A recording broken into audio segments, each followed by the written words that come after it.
변호사님은 상담을 진행하지 않습니다. 상담하시는 분 아니에요. 보존 권고 나오면 그때 가서 대응하면 문제 없습니다. 이거 너무 근거가 없지 않나요?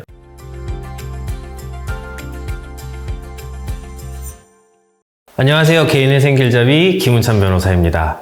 개인회생 분야가요, 불법 사무장들이 굉장히 많은 분야였었는데, 그래도 최근에는 이제 변호사님들이 직접 관리하고 운영하는 사무실들이 많아지긴 한 것 같아요. 그래도 사실 여전히 이제 불법 사무장님들이 운영하는 사무실이 많이 있고요. 이런 부분이 문제가 되는 이유는 불법 사무장이 변호사의 명의만을 빌려서 사건을 수임을 하기 때문에 불법 사무장이 그 로펌에서 나가게 되는 경우가 있어요. 그럼 변호사는 사실은 사건에 대해서 전혀 모르고 개인회생이나 도산 분야에 대해서도 지식이 없는 경우가 있거든요. 그러면 사건을 놓고 나가게 되면 이 사건을 처리할 사람이 없어지게 되는 거죠.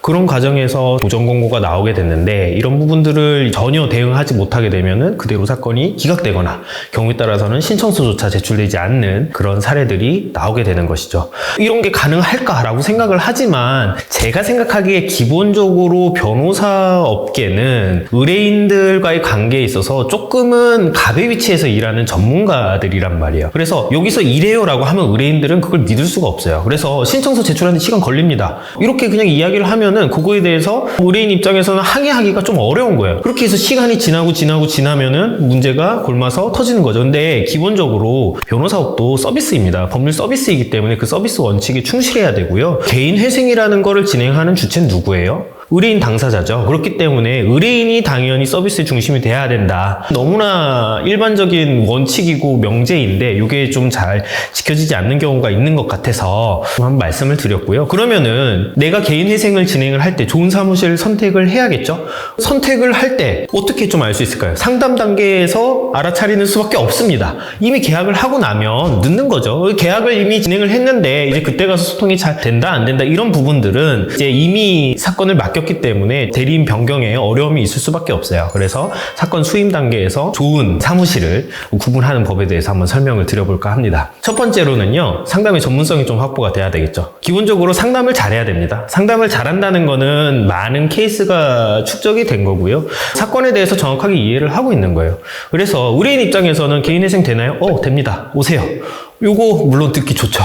물론 그런 사례들도 분명히 있습니다. 그렇지만 사실 올바른 상담은요, 이게 이러이러한 지금 문제가 있기 때문에 이러이러한 방식으로 좀 해결을 해보면 좋을 것 같습니다. 이렇게 안내를 하는 상담이 올바른 상담이고요. 일단 보존 권고 나오면 그때 가서 대응하면 문제 없습니다. 이거 너무 근거가 없지 않나요? 의뢰인들이 설득이 되고 내가 봤을 때 그거 논리적으로 맞네 라는 설명이 옳은 설명입니다. 그게 일반 상식이고 법감정에 맞는 거예요. 그래서 그런 설명을 해주는 사무실을 찾아야 되는데, 여러 군데 상담받고 비교해보면 당연히 알게 되겠죠. 그래서 여러 군데 일단 상담을 보시는 게 중요하다, 이 말씀을 드리고 싶습니다. 두 번째는 변호사하고 소통이 잘 돼야 돼요. 아까 전에 불법 사무장 사례를 좀 들었어요. 그러니까 불법 사무장이 변호사 명의로만 사건 수임하고서는 그냥 이 사람 나가게 되면 사건이 붕 뜬다 그랬죠. 기본적으로 변호사가 사건을 관리하고 총괄을 하는 사무실로 가야 돼요. 그러려면 기본적으로 변호사랑 소통이 돼야 되겠죠. 상담 단계에서 저 변호사님하고 상담 받고 싶습니다 라고 했을 때 상담이 가능한 사무실은 기본적으로 안전한 사무실이라 라고 볼 수가 있겠죠. 그런데 여기에 대해서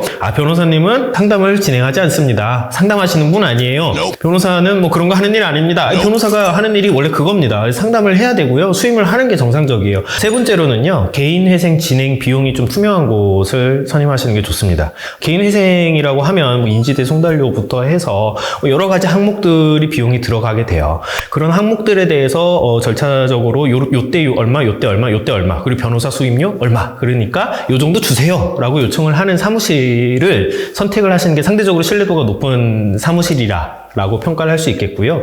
다 그냥 뭉뚱그려서 한 500만 원 주세요.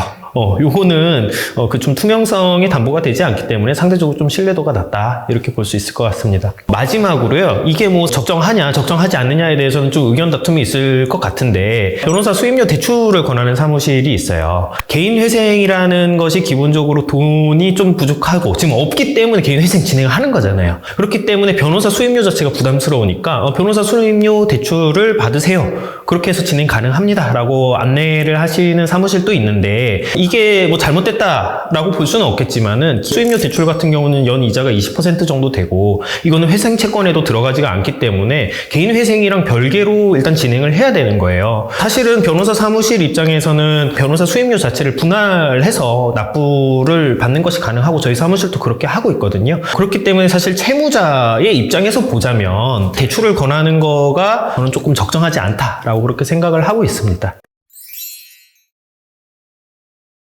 오늘은 개인 회생 사무실을 선택할 때 좀 어떤 점을 유의해야 되는지에 대해서 한번 말씀을 나눠봤고요. 계약을 체결하기 전에 식별해내야 돼요. 어떤 사무실이 좋은 사무실인지. 이 영상을 보고 계신 분들이라면 저는 잘 선택을 하실 수 있을 거라고 생각을 하고요. 잘 맞고 좋은 사무실 선택하셔서 개인 회생 꼭 성공하시기를 응원하겠습니다. 감사합니다.